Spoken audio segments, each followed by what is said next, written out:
Hopefully this thing focuses on me. Welcome to, figured I'd give you a walk around my darkroom at Carlson Audio Systems. This is our main office. All of this stuff. My desk. And then what is normally the bathroom. There's this nice little outside door that goes into kind of an antechamber.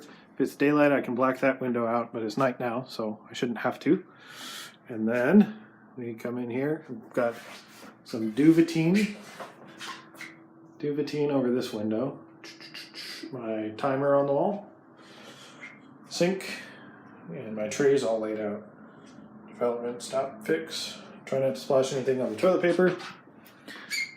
And this is my Enlarger. I was waiting for an iOS update, so I loaded it already with the negative I'm going to be working with.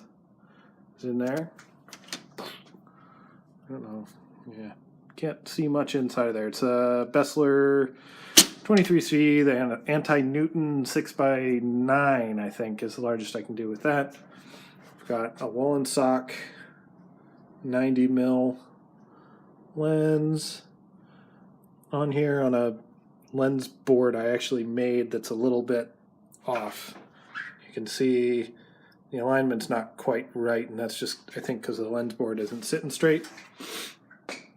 My old timer, and I got all this minus the negative carrier. I got all this for, I think, $125 with the timer and the enlarger and the easel and all of it. I had to get gels, contrast gels. I've got paper I'm going to be working with today is multi-grade FB Classic. I do some stuff on warm tone, and this is my bin that also normally lives in this middle shelf where all my developing trays go. But this has got, you know, all my little goodies. Some wire for making dodging brushes, an anti-static brush, anti-static cloth, a loop.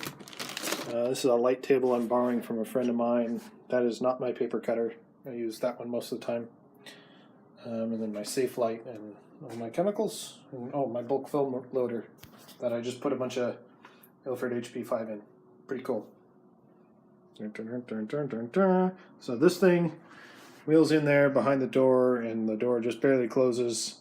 I run an extension cable to it and turn the light off in there, and everything works great.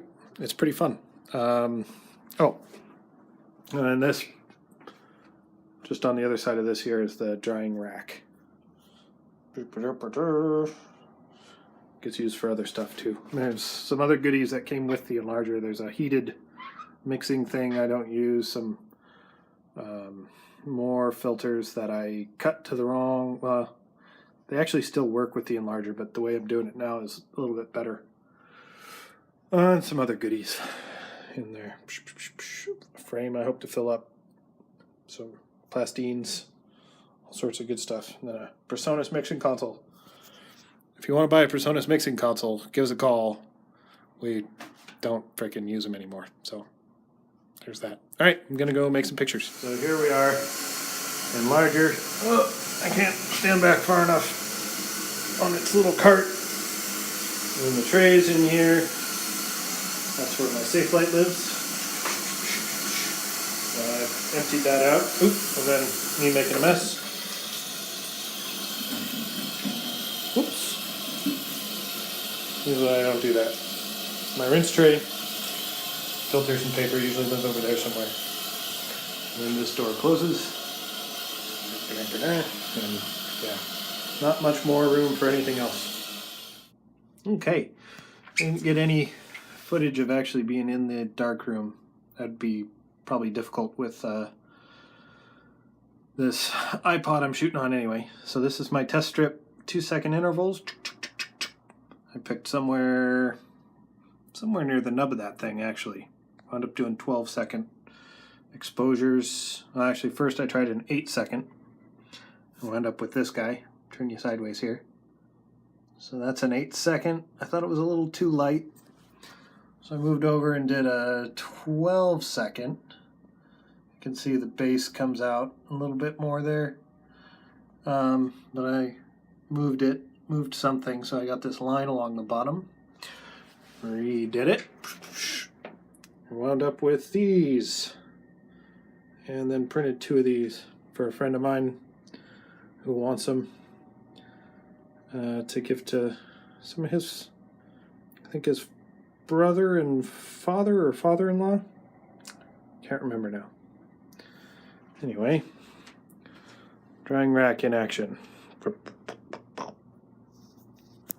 Yeah, sorry I didn't get any actual footage in the darkroom, but maybe I'll figure out a way to film that or something. I got to figure out what I'm doing with this anyway.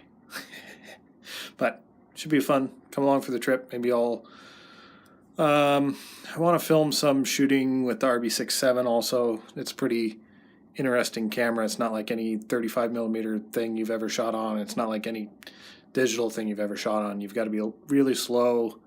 I've been reading a lot of Ansel Adams' work lately, reading about a lot of his work lately, and maybe I could start telling you guys about what I've learned about that. That could be fun. Anyway, yeah, this is me in my little space doing what I love, and hopefully we'll see you on the next one.